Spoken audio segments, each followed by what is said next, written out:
Okay, so this is going to be a tutorial on how to draw a male figure using the simplified shapes method. So what you have here, this figure with all the circles and the arrows and the sentence at the side of each one, this is a male figure. You probably could tell that. So this is going to be a simplified shapes method. This is not what this is good for is generalizing where your figure is going to be. It's not going to be the final the final product. This this man without a face and without any logos and without any shirt, actually, without any shoes, is not going to be fighting any crime. He's not going to be doing anything without more detail. So, but what this is good for is blocking out where your figure is going to stand, where he's going to. You can move these parts once you know how to make your figure stand. Then this is the first step to learning how to make them walk, run, jump, fly, and do other things. So let's get started. The first thing that you're going to want to do is you want to draw your rib cage oval. So this oval is going to approximate the rib cage. So you draw an oval. Also, notice that the oval is not straight up and down. It's slanted because of the lumbar. The lumbar has a bend in it. All right. So even when you're standing up straight, you think you're standing up straight, but your rib cage is at a tilt. Next, we're going to make a sternum line. So if your character is turned a little bit to his right, our left in this photo, the sternum line is going to be turned to the same way, right? It's not going to be straight up and down. It's going to be a little bit to the side. So we're going to make a curve that approximates where the sternum is going to be. Next, we're going to put. This is, I said it was 3/5 of the rib cage. It really looks like it's halfway between the middle of the rib cage. This is the bottom of the pectorals.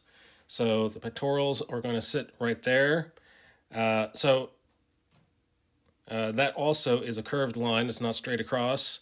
Depends on if your character is taller than your eyesight, than your line of vision rather. Then the pectoral line is going to be arched up. If we're looking down upon this figure, then it's going to be arched down like it's a smile, or arched up if we're looking from the bottom. So I call these the rainbow arch or the smiling arch. So arching up is a rainbow arch, arching down is a smiling arch. Number 4, now we need the sides of the rib cage. So we need to know where the shoulder is going to meet the rib cage, and this will show us where that is. So next, number 5, we're going to draw an upside down U for the bottom of the rib cage, and that will be everything above that line is going to be bone, and everything below that line is going to be abdomen. Next, the clavicle line. I'm just going to draw a line straight across from shoulder to shoulder. We don't know where the shoulders are yet, but we're approximating where the shoulders are. Next, below the abdominal region is the lumbar region, and we're going to approximate that by drawing a tuna can. And then below that, we're going to draw a upside down house, and you might call it a home plate, a shortened home plate. And we want to make this 3-dimensional. So not only is it a flat home plate, but it has sides, it has walls, and you want to put the roof, the upside down roof on it as well, because that will give you depth and it'll show you where the legs go. Next, speaking of the legs, we're going to draw the legs from the bottom or from the roof of this upside down house. And, we're going to, what I should have told you in the beginning is the waist of this man is going to be in the very middle. So if we measure from head to toe, the waist is going to be at the very middle of that height.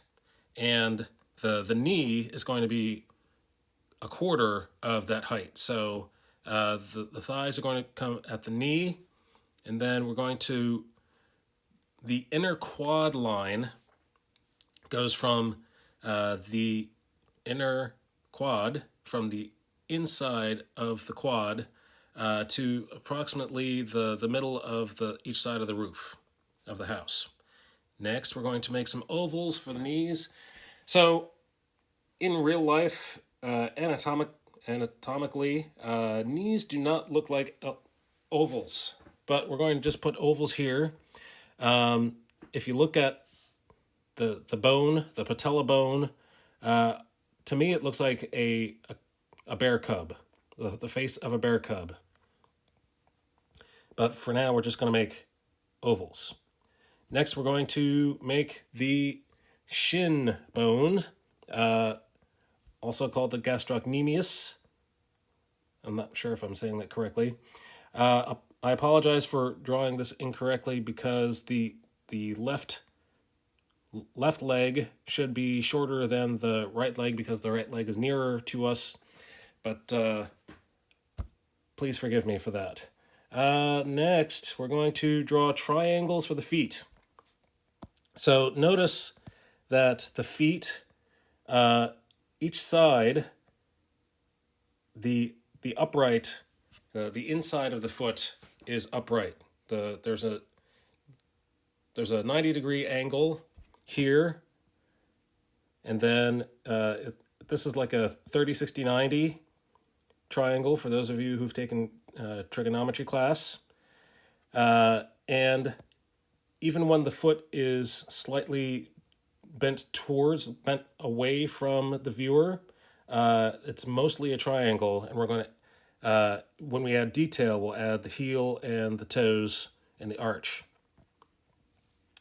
Next, above the knee, there is a sort of like a V that will show the simulated quad muscle. So, and then below that, below the knee is going to be a V shape as well. So we'll call this the mountains and the valleys. So number 15 is mountains and valleys on the knees. So there's a mountain above the knee, and then there's valley, a very long valley below the knee. And next we have the collarbone. We're going to put, you could call this a U shape or a V shape. It's probably more like a U shape than a V shape.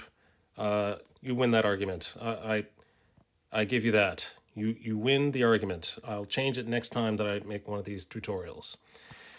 Next is, you have to go up from the collarbone to make the neck. Vertical lines are going to be making the neck. And next, after that, we're going to make an upside down egg for the head. Now the pointy side goes down, and the round side goes up. And I put the side of the egg. I make sure that one side, at least one side of the egg, is mostly vertical. So that makes the other side of the egg go approximately 45 degrees, maybe 60 degrees.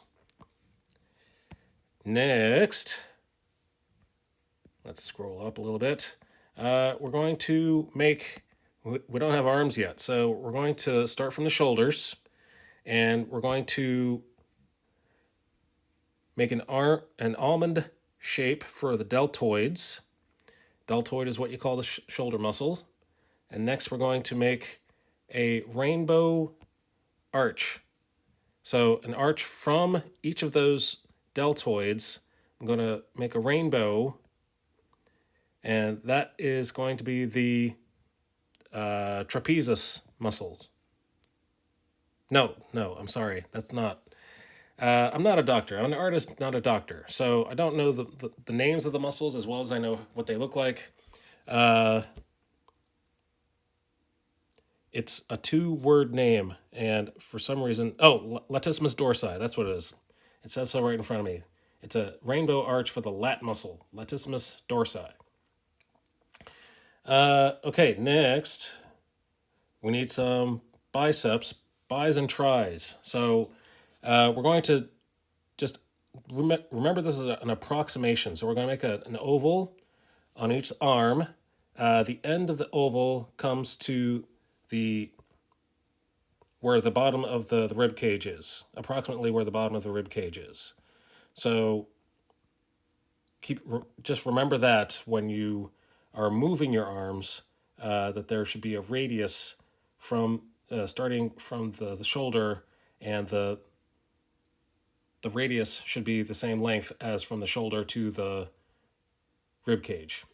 Next we have the long forearm. The forearm is going to be longer than the top of your arm. So that's an oval as well. Next, keep in mind, we are just simplifying these shapes. We're going to make a hexagon for the fist. Now we're going to go further in depth on how to draw all of these parts of the body. But for now, this will give you a good way to simplify these shapes. And so after you've done all that, then you can add detail and erase all of these shapes that you've made. And after you've erased all of these and put more detail on top of those shapes, then you have a more fleshed out drawing of the human body. So there we go. Next up, we'll be talking about the female body.